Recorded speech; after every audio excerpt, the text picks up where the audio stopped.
We expect politicians to lie to us, but we don't expect scientists to. But that's exactly what happened. Anthony Fauci hasn't been telling the truth, and he's been caught. The Fauci era is officially over. The cover-up's crashing down. But for the Democrats, he's too big to fail. And the media is doing everything it can to preserve the Fauci legacy. But there's no turning back now. Hundreds of pages of his emails throughout the pandemic have been revealed. The emails don't look good for Fauci, the scientific community, and the U.S. government. Stay with us here because it gets messy. On January 31st, 2020, top scientist Christian Andersen warned Fauci that the virus, quote, potentially looked engineered and had unusual features. The very next day, Fauci replied and said they'd talk later. He started to get worried. Fauci sent an important email to Hugh Auchincloss, his underling, and wrote, quote, "It is essential that we speak this morning. Read this paper. You will have tasks that must be done." With this email, he attached a PDF called Beric She, Nature Medicine, SARS, Gain of Function. Ralph Beric, a COVID researcher at the University of North Carolina, trained bat lady, Shi Zheng Li. She was the top researcher at the Wuhan Institute of Virology. They worked together to manipulate viruses to attack other species, including humans. Beric and Bat Lady were both funded by Anthony Fauci. The 2015 paper written by Bat Lady and Ralph Beric show they were creating coronaviruses with the highest possible infectivity rate for human cells. In the paper, they even wrote how risky it was, adding that this research was funded by the National Institutes of Health, aka Fauci. Fauci funneled the money through a nonprofit called EcoHealth Alliance. We've told you about it, and we'll get into it later. Now, Fauci denied to Congress that Ralph Beric had done gain-of-function research when asked by Rand Paul. Fauci lied. Hugh Auchincloss replied to Fauci's email, quote, "The paper you sent me says the experiments were performed before the gain-of-function pause, but have since been reviewed and approved by NIH. Not sure what that means. She, a woman named Emily, will try to determine if we have any distant ties to this work abroad." Smoking gun.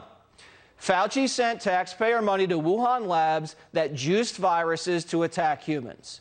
The U.S. government signed off on this for years.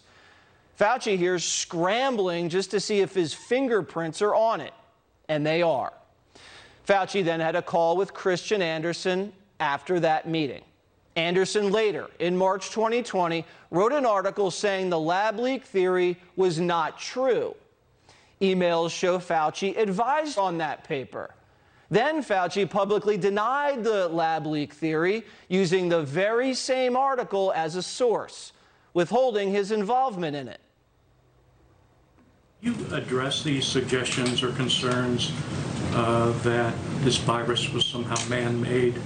A group of highly qualified evolutionary virologists looked at the sequences there and the sequences in bats as they evolve, and the mutations that it took to get to the point where it is now is totally consistent with a jump of a species from an animal to a human. No, it's not. And that is the beginning of the cover-up.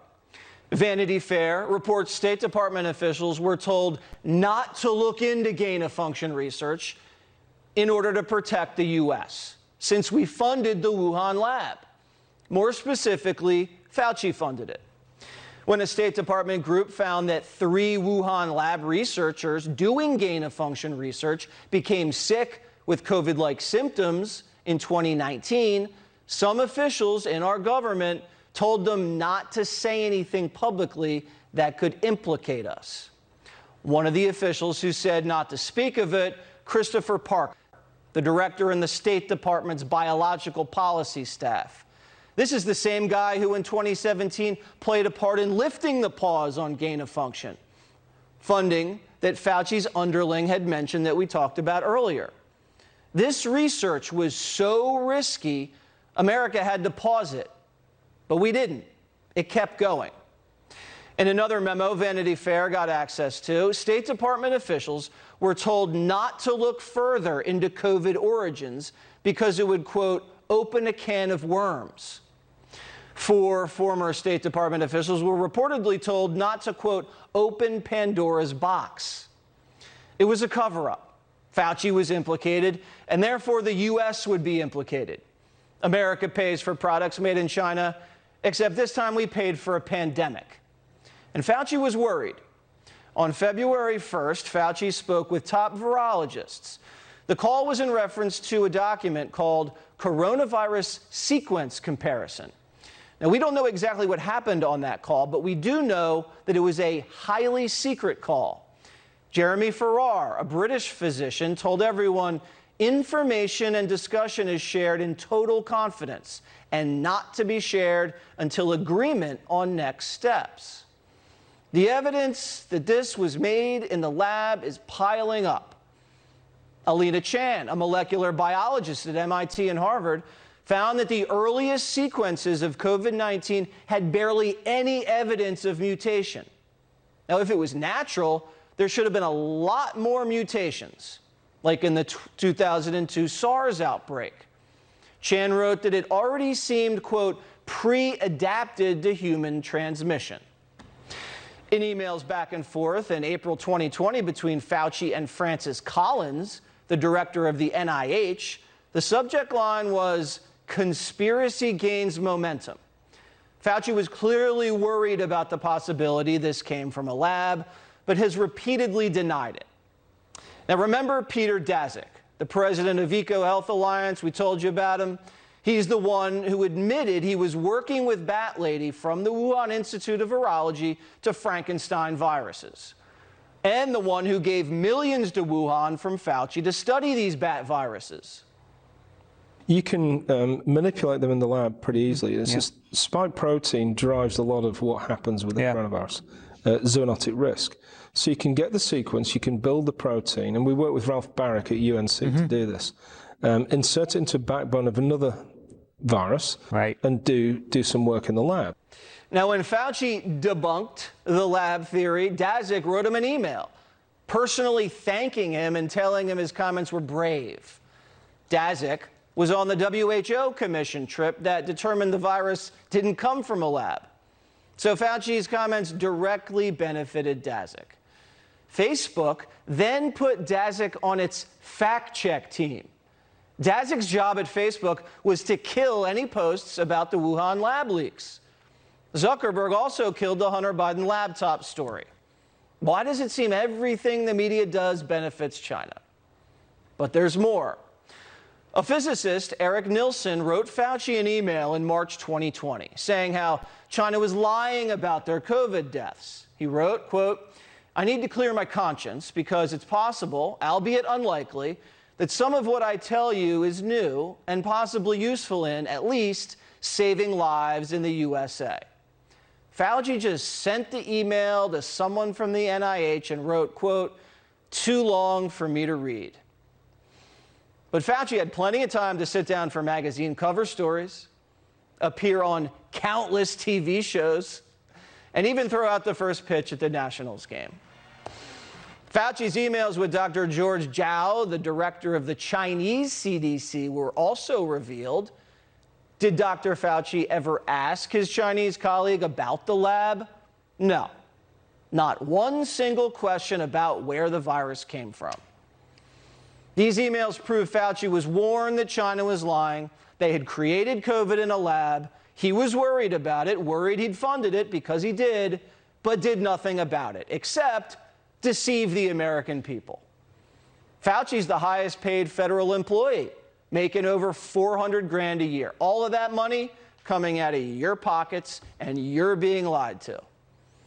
Fauci even wrote a book during the pandemic. Remind you of Andrew Cuomo, maybe. Another deceitful narcissist who profited from the pandemic and bears some responsibility for the death toll. Cuomo and Fauci, both media myths, drunk off their own egos. We're like the modern day De Niro and Pacino. You can be whichever you want. You can be either De Niro or Pacino. Fauci and Cuomo. Two mobsters. Like Cuomo, Fauci will cruise through softball interviews until the truth finally catches up to him. The media doing everything it can to put that day off. The true mark of someone is if they look good, even when their personal emails come out. So you pass the test that very few of us would pass. She thinks these emails look good. There you have it. The media is complicit in covering up Fauci-gate. The media wants to investigate January 6th, but not a pandemic that cost millions of lives, jobs, and an election. Remember, Fauci got Biden elected. This virus kicked Trump out of office. Fauci locked the whole country down instead of just isolating the elderly, giving the Democrats an excuse to scare everybody into staying home so they could loosen election laws and mass mail ballots. Fauci shifted the blame from China to Trump. Members of our own government colluded with the Chinese communists to blame random animals instead of telling us the truth. And scientists exposed themselves just as greedy liars instead of truth seekers. Worried their funding from Fauci would dry up, they shut their traps and signed on to a fake consensus, a forced consensus. The real consensus was they all just wanted to get paid. The science was never settled. They play the fake consensus game with global warming. They just want the grant money and they'll spit out whatever the partisan bureaucrats tell them to. All the so-called experts were wrong. And you were right.